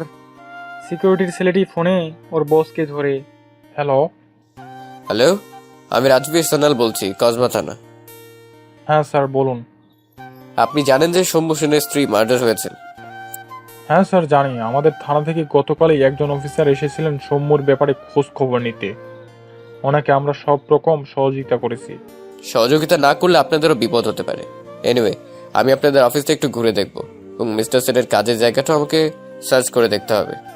কিন্তু আমার কাছে অফিসিয়াল নির্দেশ রয়েছে, আপনি যদি আমাকে শান্তিতে কাজ করতে না দেন তাহলে আমাকে বাহিনী নিয়ে আসতে হবে। না না, তার দরকার পড়বে না, আপনি ঘুরে দেখুন অফিসটা। দরজা ঠেলে অফিসের ভেতরে ঢুকে পড়ে স্যাম। অফিসের সর্বত্র সিসিটিভি রয়েছে। স্যাম প্রত্যেকটা রুমের দরজা খুলে খুলে দেখতে থাকে। রুমগুলোর ভেতরে কোনো সিসিটিভি নেই। সমস্ত ক্যামেরাই করিডোরে এবং সাধারণ কর্মচারীরা যেখানে বসে কাজ করছে সেখানে রয়েছে। ব্যক্তিগত কেবিনগুলো সব ক্যামেরা মুক্ত। স্যাম সৌম্যের কেবিনে গিয়ে ঢুকে। সমস্ত ড্রয়ার লক করা। একটা আলমারি রয়েছে, সেটাও লক করা। সিকিউরিটিকে জিজ্ঞাসা করে স্যাম জানতে পারে যে সমস্ত লোকের চাবি সৌম্যর কাছে রয়েছে। এরপর স্যাম অফিসের বোর্ড রুমে গিয়ে ঢোকে। বোর্ড রুমে ঢোকার মুখে ক্যামেরা থাকলেও বোর্ড রুমের ভেতরে কোনো ক্যামেরা নেই। স্যাম বোর্ড রুমটা খুঁটিয়ে দেখতে থাকে। বোর্ড রুমের ভেতরে আরেকটা দরজা রয়েছে। স্যাম সেই দরজাটার দিকে এগিয়ে যায়। তারপর দরজার ফ্ল্যাশটা নিচে নামাতেই দরজাটা খুলে যায় এবং এক ঝলক তাজা রোদ বোর্ড রুমের ভেতরে এসে ঢোকে। স্যাম দরজা খুলে বাইরে বেরিয়ে আসে। বাইরে বেরোতেই মাথার উপরে খোলা আকাশ দেখতে পায় স্যাম। বুঝতে পারে এটা হলো দুটো টাওয়ারের সংযোগকারী সেই ব্রিজটা। স্যাম চারপাশটা খুঁটিয়ে দেখে, এখানে কোনো সিসিটিভির বালাই নেই। কেউ সহজেই এই ব্রিজটা ব্যবহার করে এই টাওয়ার থেকে অন্য টাওয়ারে চলে যেতে পারে। স্যাম ব্রিজ ধরে অন্য টাওয়ারের দিকে হাঁটা লাগায়। দুটি ছেলে মেয়েকে ব্রিজের উপরে দাঁড়িয়ে দাঁড়িয়ে সিগারেট খেতে দেখা গেল। এত উঁচুতে হওয়াতে এখানে হাওয়াও প্রচুর। স্যাম দ্রুত গতিতে হেঁটে উপর প্রান্তের টাওয়ারে গিয়ে পৌঁছায়। ওপর প্রান্ত বিরাট বড় দরজা। স্যাম দরজার হাতল ধরে পুল করতেই দরজা খুলে যায়। স্যাম দরজার ভিতরে গিয়ে ঢুকে। ভিতরে গিয়ে ঢুকতেই বুঝতে পারে এটি এই টাওয়ারের সিঁড়ির ঘর। চারপাশটা ভালো করে দেখে নেয় স্যাম। কোথাও কোনো সিসিটিভি নেই। স্যাম দ্রুত গতিতে সিঁড়ি দিয়ে নামতে থাকে। বিস্তলার উপর থেকে নিচে নামতেই মিনিট 10 সময় লাগে ওর। নিচে নেমে বাইরে বেরোতেই বুঝতে পারে এদিকটা টাওয়ারের পিছন দিক। এদিকে কোনো লোকজন নেই, ক্যামেরা থাকার তো প্রশ্নই উঠে না। একটু এগোতেই কমপ্লেক্সের বাইরে বেরোনোর পিছন দিকটার গেট চোখে পড়ে, কিন্তু গেটটা এখন বন্ধ। এবার পুরো বিষয়টাই স্যামের কাছে পরিষ্কার হয়ে যায়। এয়ারপোর্ট থেকে ফেরার পরে সৌম্য 9:30টার সময় অফিসে ঢুকে। তারপরও ক্যামেরাকে ফাঁকি দেওয়ার জন্য বোর্ড রুমে ঢুকে। সেখান থেকে আরেকটা দরজা খুলে ব্রিজে গিয়ে পৌঁছায়। সেখান থেকে ওপর প্রান্তের টাওয়ারে এসে সিঁড়ি দিয়ে নিচে নেমে আসে। তারপর পেছনের গেট দিয়ে বাইরে বেরিয়ে যায়। এরপর বাড়িতে ফিরে এসে স্ত্রীর সাথে ইন্টারকোর্স করে। কিন্তু এরপর কন্ডোমের হিসেব না মেলাতে পেরে এবং কোনো পাকা প্রমাণ হাতে আসাতে ও নিজের স্ত্রীকে ঠান্ডা মাথায় খুন করে। খুনের পরেও একই রাস্তা দিয়ে আবার নিজের অফিসে ফেরত আসে। স্যাম এখন রক্তের স্বাদ পাওয়া বাঘের মতন আক্রমণাত্মক হয়ে উঠেছে। সিকিউরিটির ছেলেটিকে দেখে স্যাম উত্তেজিতভাবে বলে উঠে, সিসিটিভি ফুটেজ কার কাছে রয়েছে? সার্ভিস ইঞ্জিনিয়ারের কাছে। নিয়ে চলুন। কি হলো, এইভাবে দরজা নক না করে ভিতরে ঢুকে বললেন? এ কি, ছিটকানি তুলে দিলেন কেন আপনি? গতকাল সকালে সিসিটিভি ফুটেজ দেখব। কে আপনি? উত্তেজিতভাবে কথাটা বলে উঠে ছেলেটি। রাজবীর সান্যাল, কসবা থানা।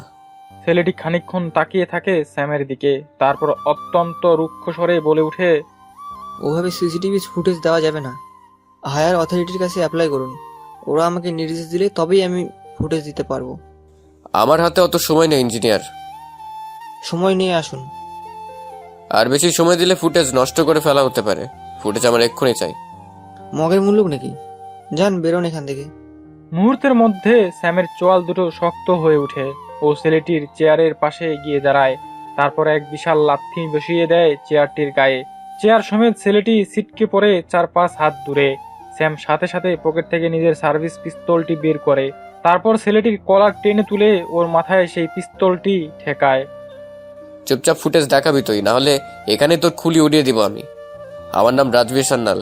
আমি তোর কি হাল করতে পারি সেই বিষয়ে তোর কোনো আইডিয়া নেই। ছেলেটি আর কথা বাড়ায় না, চুপচাপ কম্পিউটারের সামনে গিয়ে বসে। কবেকার ফুটেজ দেখবেন? গতকাল সকাল 9:30 থেকে 10:30টার ফুটেজ। ছেলেটি 9:30 থেকে সারা অফিসের ফুটেজ দেখাতে থাকে। ফুটেজে পরিষ্কার দেখা যায় যে সৌম্য ঠিক 9:30টার সময় ওর লাগেজ সমেত অফিসে এসে ঢুকলো। ওর কাঁধে একটা ব্যাগও রয়েছে। অফিসে ঢুকে সোজা নিজের কেবিনে ঢুকে গেল। 9:40-এ নিজের কেবিন থেকে বেরিয়ে বোর্ড রুমে গিয়ে ঢুকলো, কাঁধে একটা ব্যাগ। স্যাম পুরো সিসিটিভি ফুটেজটা নিজের মোবাইলে ভিডিও করে নিল। আপনার ফুটেজের হার্ড ডিস্ক আমার চাই। এই সংক্রান্ত থানার চিঠি আজকেই আপনাদের কাছে এসে পৌঁছবে। আর এর মধ্যে ফুটেজের যদি কোনো ক্ষতি হয় তার জন্য আপনি দায়ী থাকবেন। মনে রাখবেন, আপনাকে সমেত পুরো ফুটেজটা আমি রেকর্ড করে নিয়ে গেলাম। ছেলেটি মাথা নাড়ায়। স্যাম সানগ্লাসটা চোখে পরে নেয়। তারপর লিফটে করে সোজা নিচে নেমে আসে। স্যার, আসবো? এসো সমাদদার, বসো। সমাদদার ভিতরে ঢুকে স্যামের উল্টো দিকের চেয়ারে গিয়ে বসে। মেডিকেল টেস্ট হয়ে গেছে, দুজনকেই বাইরে বসিয়ে রেখেছি। সমস্ত এভিডেন্স শম্ভুর বিপক্ষে। খুব সম্ভবত শম্ভুই খুনি। কিভাবে? শম্ভুর লাগেজ থেকে যে ডায়েরিটা পাওয়া গেছে সেটা আমি গতকাল বাড়িতে নিয়ে যাই। খুব মন দিয়ে ডায়েরির প্রতিটা পাতা আমি পড়তে থাকি। এভাবে পড়তে পড়তে হঠাৎ একটি পাতাতে কন্ডোম সংক্রান্ত একটা হিসেব দেখতে পাই। সেখানে ডেট অনুযায়ী কন্ডোমের ব্যবহার এবং বক্সের ভেতরে থাকা কন্ডোমের হিসেব রয়েছে। হিসেবে দেখতে পাওয়া গেছে যে প্রায় কন্ডোমের হিসেবে গোলমাল হচ্ছে। তাই যদি হয় তাহলে শম্ভুর বউকে সন্দেহ করবে, এটাই স্বাভাবিক। কিন্তু এখানে ফোনের প্রমাণ পেলেন কোথা থেকে? শম্ভুর ডায়েরির হিসেব অনুযায়ী কন্ডোম থাকার কথা 7টি, কিন্তু আমরা বক্সে পেয়েছি 4টি কন্ডোম। কিন্তু আশ্চর্যের বিষয়ে সৌম্য ডায়েরিতে গতকালকের ডেট দিয়ে লেখা রয়েছে বক্সে পড়ে থাকা কন্ডোমের সংখ্যা 4। ও যদি গতকাল দুপুর 2টো নাগাদ বাড়িতে ফিরে থাকে, সেক্ষেত্রে ওর স্ত্রী ততক্ষণে খুন হয়ে গেছে। নিজের স্ত্রীর খুন হয়ে যাওয়া মৃতদেহ দেখার পরে নিশ্চয়ই তখন কন্ডোমের হিসেব কষতে বসবে না। যতদূর সম্ভব ও আগেই কন্ডোমের হিসেব করেছে, তারপরে খুনটা করেছে। একদম ঠিক। এছাড়া ওর অফিসের সিসিটিভি ফুটেজ ওর বিরুদ্ধে গেছে সমাদ্দার। তুমি কাউকে ওর অফিসে পাঠিয়ে গতকাল সকাল 9:30 থেকে দুপুর 2টো পর্যন্ত ফুটেজ নিয়ে আসো। আমি এখনই কাউকে পাঠাচ্ছি স্যার। গুড। শম্ভু সেনকে ভেতরে পাঠাও। ঠিক আছে স্যার। সমাদদার বেরিয়ে যায়। স্যাম একটা সিগারেট ধরায়। কেবিনটা আবার ধোঁয়ায় ভরে ওঠে। খানিকক্ষণের মধ্যেই সৌম্যকে নিয়ে সমাদদার ফিরে আসে। স্যাম চোখের ইশারা করতেই সৌম্য চেয়ারটায় গিয়ে বসে। পাশের চেয়ারে সমাদদার বসে। ধীরে সুস্থে সিগারেটটা শেষ করে স্যাম সৌম্যর দিকে তাকায়। মিসেস শর্মিষ্ঠা সেনকে খুনের অভিযোগে আমরা আপনাকে গ্রেপ্তার করছি। না স্যার, আমি আমার স্ত্রীকে খুন করিনি। আপনার স্ত্রীর অন্য পুরুষের সাথে অবৈধ সম্পর্ক ছিল, সেই রাগ থেকে আপনি আপনার স্ত্রীকে খুন করেন। মিথ্যে কথা, আমি আমার স্ত্রীকে খুন করিনি। তাহলে আপনি আমাকে একটা প্রশ্নের উত্তর দিন মিস্টার সেন। কি প্রশ্ন? আপনার কন্ডম সংক্রান্ত ডায়েরিতে আপনি গতকালকে ডেট দিয়ে লিখে রেখেছেন যে প্যাকেটে অবশিষ্ট কন্ডমের সংখ্যা 4। আপনি কন্ডমের সংখ্যা কখন গুনলেন মিস্টার সেন? স্ত্রীর মৃতদেহ দেখার পরে না আগে? সৌম্য খানিকক্ষণ মাথা নিচু করে বসে থাকে। তারপর আস্তে আস্তে বলে ওঠে, মৃতদেহ দেখার পরে? কখন? 2টোর সময়। মিথ্যে কথা, মিথ্যে বলছেন আপনি। আপনার অফিসের সিসিটিভি ফুটেজে দেখা গেছে সকাল 9:40-এ আপনি বোর্ডরুমে ঢুকেছেন। তারপর ব্রিজ ব্যবহার করে উল্টো দিকে টাওয়ারে যান আপনি। তারপর টাওয়ারের সিঁড়ি বেয়ে নিচে নেমে আসেন, যাতে কোনো ক্যামেরায় আপনাকে দেখা না যায় যে আপনি অফিসের বাইরে যাচ্ছেন। তারপর বাড়িতে ফিরে এসে কন্ডোমের হিসেবে গোলমাল দেখে আপনি নিজের স্ত্রীকে খুন করেন। না স্যার, ব্যাপারটা যেমন ভাবছেন তেমন নয়। তাহলে ব্যাপারটা কি? সত্যি কথা বলুন আপনি। সৌম্য খানিকক্ষণ চুপ করে থাকে। তারপরে বলে, আমি দিল্লি থেকে প্রায় 20 লাখ টাকা ক্যাশ পেমেন্ট নিয়ে এসেছিলাম। এত টাকা ক্যাশ সাথে থাকাতে আমি এয়ারপোর্ট থেকে সোজা অফিসে এসে ঢুকি। তারপর হায়ার অথরিটির নির্দেশ আমি 9:40 নাগাদ টাকাটা জমা করতে অফিস থেকে বেরোই। বোর্ডরুম দিয়ে কেন? আমরা যখন ক্যাশ নিয়ে বেরোই অফিস থেকে, তখন আমার পেছনে গেট ব্যবহার করি ফর সিকিউরিটি রিজন। তারপর অফিস থেকে বেরিয়ে আমি স্টেট ব্যাংক নিউটাইন শাখায় যাই। সেখান থেকে বেরোতে বেরোতে আমার প্রায় 11টা বেজে যায়। আর তারপরে আমার কন্ডোমের হিসেবের কথা মনে পড়ে। মনের মধ্যে লুকিয়ে থাকা সন্দেহটা আবার চ্যাগার দিয়ে ওঠে। আমি অলা বুক করে পৌনে 12টা নাগাদ বাড়িতে গিয়ে পৌঁছাই। আস্তে করে দরজার লক ঘুরিয়ে ভেতরে ঢুকে দেখি শর্মিষ্ঠার মৃতদেহ খাটের উপর চিত হয়ে পড়ে আছে। আমি খুব ভয় পেয়ে যাই। বুঝতে পারি ওর প্রেমিকই খুনটা করেছে, কিন্তু কন্ডোমের হিসেব মেলানোর লোভটা সামলাতে পারিনি। আমি ওয়ার্ড্রোব খুলে কন্ডোমের সংখ্যাটা গুনে নিই। তারপর চুপচাপ ফ্ল্যাটের লক বাইরে থেকে টেনে দিয়ে বাইরে বেরিয়ে আসি। তখনই পুলিশে ফোন করলে না কেন? প্রথমত আমি খুব ভয় পেয়েছিলাম। দ্বিতীয়ত আমি ক্যাশ জমা করার মতন একটা গোপন কাজে বেরিয়ে বাড়িতে চলে এসেছি। এটা আমার অফিস জানতে পারলে আমার রেকর্ডে রেড মার্ক পড়বে। তাই আমি দ্রুত আবার অফিসে ফিরে যাই। সেখানে লাগেজ খুলে ডায়েরিতে কন্ডোমের হিসেবটা লিখি। তারপর বায়োমেট্রিক সিগনেচার করে অফিস থেকে বেরিয়ে আসি। এরপর বাড়িতে এসে পুলিশকে ফোন করি। স্যাম খানিকক্ষণ চুপ করে কিছু ভাবে। তারপর সমাদের দিকে তাকিয়ে, নিউ টাউন স্টেট ব্যাংকের ফুটেজ চাই, গতকাল সকাল 10টা থেকে 12টা। ঠিক আছে। ফুটেজ না পাওয়া পর্যন্ত ওনাকে থানায় বসিয়ে রাখুন। ঠিক আছে স্যার। সমাদদারের পিছন পিছন সৌম্য বেরিয়ে যায়। স্যাম করিডোরে গিয়ে পায়চারি করতে থাকে। যদি সৌম্য সত্যি কথা বলে, যদি ব্যাংকের ফুটেজে ওকে ব্যাংকের ভেতরে দেখা যায়, তাহলে কে খুন করলো? যদি ভিকি সিং সত্যিই পরশু রাত 11টায় বেরিয়ে যায়, তাহলে খুনটা করলো কে? সকাল 10টা থেকে 11টার মধ্যে মৃতা খুন হয়েছেন, 9টা থেকে 10টার মধ্যে সেক্স করেছেন। তাহলে ধরে নিতে হবে খুনি সকাল 9টা থেকে 11টার মধ্যে ফ্ল্যাটে ছিল। কে হতে পারে? সমাদ্দার, সমাদ্দার।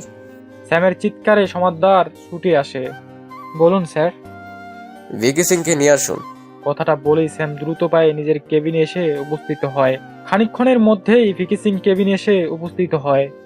পরশু যে দুবার আপনি শর্মিষ্ঠা দেবীর সাথে সেক্স করেছিলেন, কন্ডম সমেত না কন্ডম ছাড়া? কন্ডম সমেত। সমিষ্টি কন্ডম দিয়েছিল। ব্যবহারের পরে সেই কন্ডম দুটো কি করলেন আপনি? কাগজে মুড়ে জানালা দিয়ে বাইরে ছুড়ে দেই। কল রেকর্ড অনুযায়ী আপনার সাথে শর্মিষ্ঠা দেবীর রোজ কথা হতো, কিন্তু যেদিন উনি খুন হলেন সেদিন একবার ওনাকে সকাল থেকে ফোন করলেন না কেন? আগের দিন রাতে আমি আর সমিষ্টা প্রচুর মদ্যপান করি, তাই পরদিন সকালে আমার ঘুম থেকে উঠতে দেরি হয়ে যায়। কখন উঠেন ঘুম থেকে? 11:30 নাগাদ সাগর আমাকে ফোন করে ঘুম থেকে তোলে, আর তারপরই ও আমাকে শর্মিষ্ঠার খুন হয়ে যাওয়ার কথাটা বলে। কি, কটার সময় সাগর আপনাকে শর্মিষ্ঠার মৃত্যুর খবরটা দেয়? 11:30 হবে। স্যাম গভীর দৃষ্টিতে ভিকির দিকে তাকিয়ে থাকে। ঠিক সেই সময় সমাদদার এসে ঘরে ঢুকে। স্যার, একটা গুড নিউজ আছে। কি? কাজের মেয়েটি অ্যারেস্ট হয়েছে।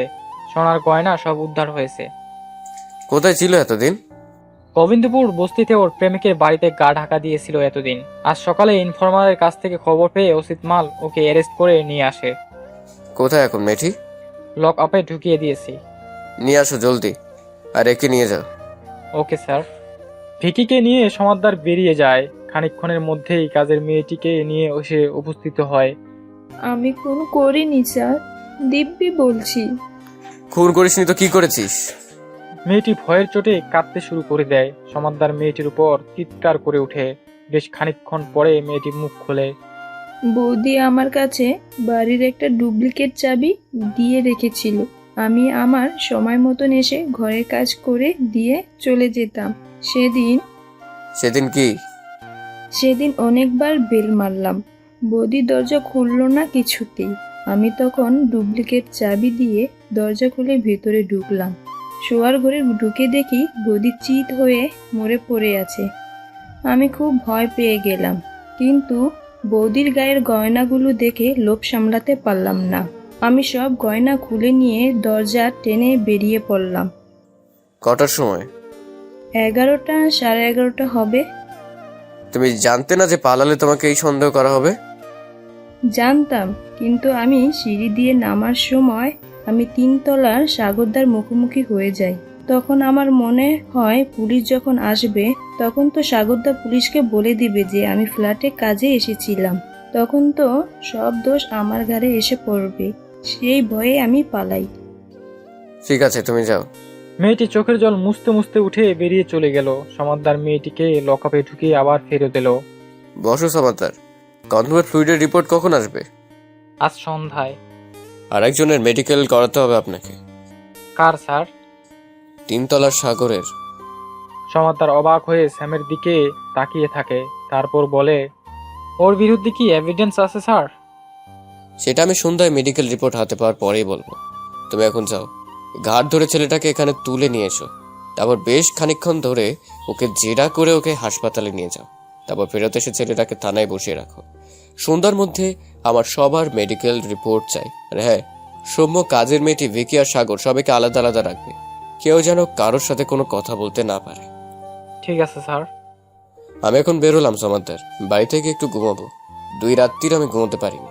সমাদদার হাসে। ও জানে স্যাম যখন বাড়িতে ঘুমোতে যায় তখন ও তদন্তের সমাধান করে তবেই ঘুমোতে যায়।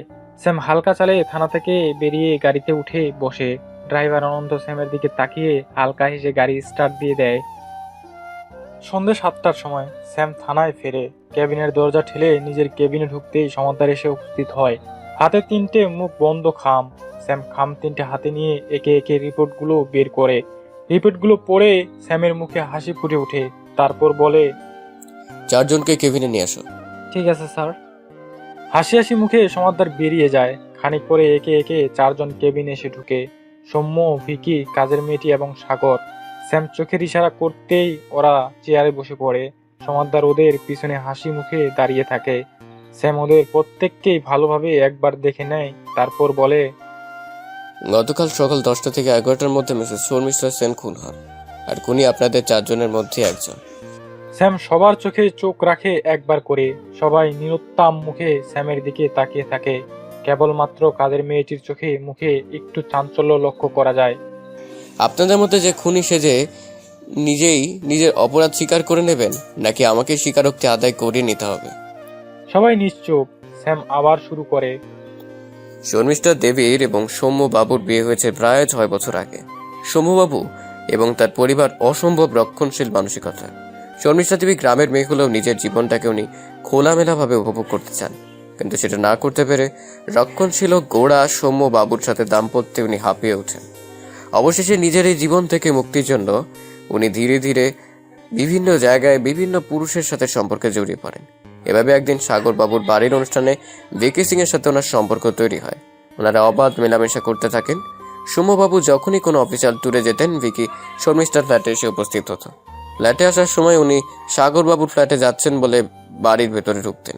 যেদিন শর্মিষ্ঠা দেবী খুন হলেন তার আগের দিন বিকেলে শর্মিষ্ঠা দেবীর ডাকে উনি একইভাবে ফ্ল্যাটে এসে উপস্থিত হন। স্বামীর অনুপস্থিতিতে শর্মিষ্ঠা দেবীও রক্ষণশীল সাজগোজ ছেড়ে খোলামেলা পোশাক পরে প্রেমিকার জন্য অপেক্ষা করতে থাকেন। বিকে আসার পরে দুজনে মিলে মদ্যপান করেন এবং উদ্দাম শরীরী খেলায় মেতে ওঠেন।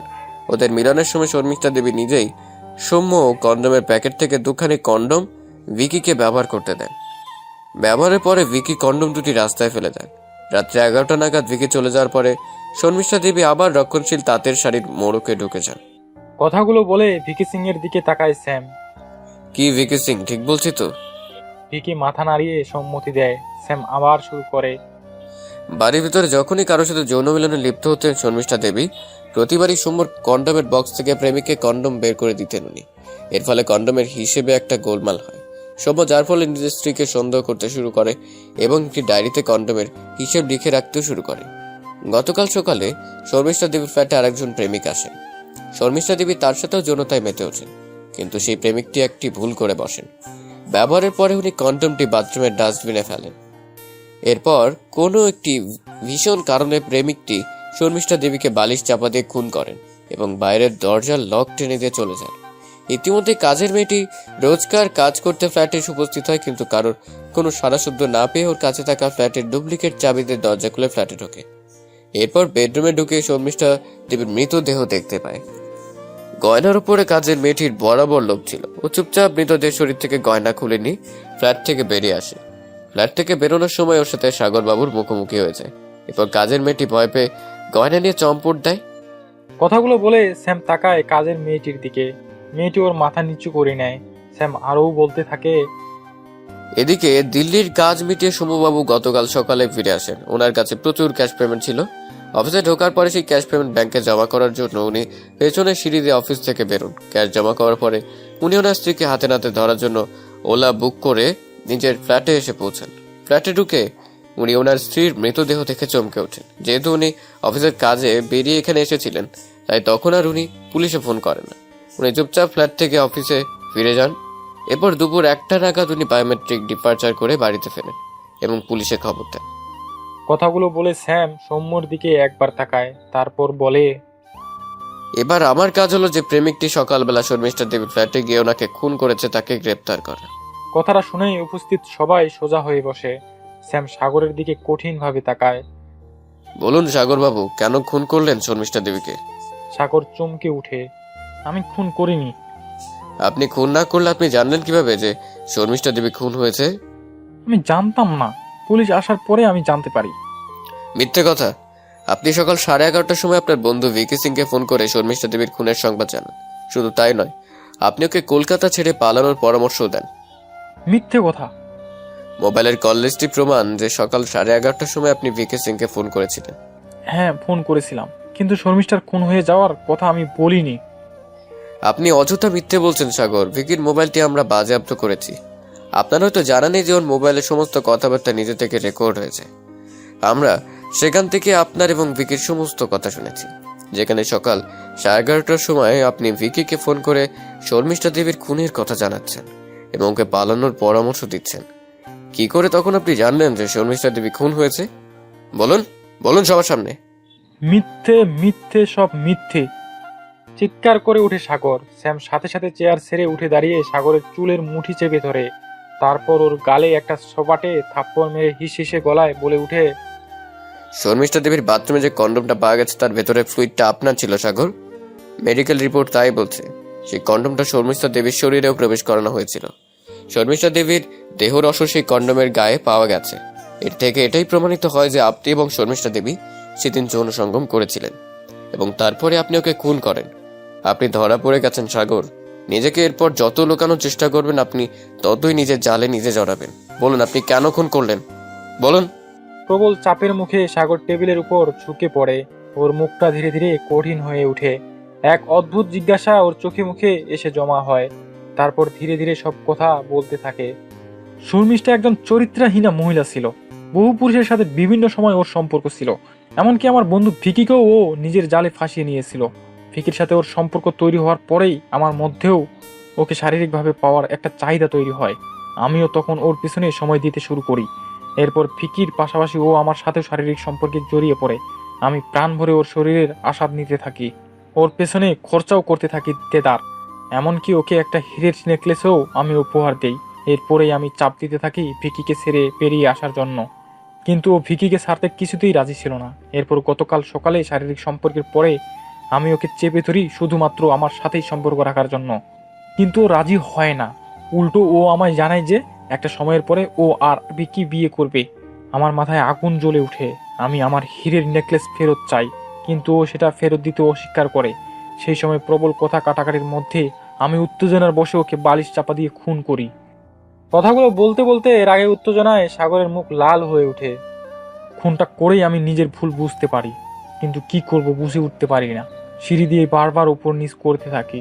এরপরে হঠাৎ করে দেখতে পাই শর্মিষ্ঠার কাজের মেয়েটি হন্তদন্ত হয়ে নিচে নামছে। আমাকে দেখেই ও চমকে উঠে। বুঝতে পারি ও ফ্ল্যাটে ঢুকেছিল।